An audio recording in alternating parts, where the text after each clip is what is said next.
Majelis Kehormatan Mahkamah Konstitusi Jimli Asidik mencopot Anwar Usman dari Ketua MK karena loloskan putra sulung Joko Widodo menjadi calon wakil presiden.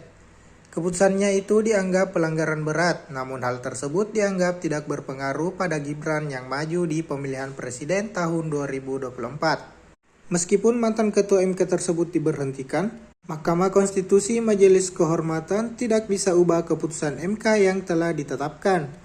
Hal itu terungkap dari Ketua Mahkamah Konstitusi Majelis Kehormatan serta dalam kesimpulan putusan etik pertama dalam sidang pembacaan putusan, Selasa 7 November 2023. Lanjut tahapan pencalonan Pilpres dengan 3 pasangan calon, tinggal menunggu disahkan KPU RI.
Download Tribun X sekarang, menghadirkan lokal menjadi Indonesia.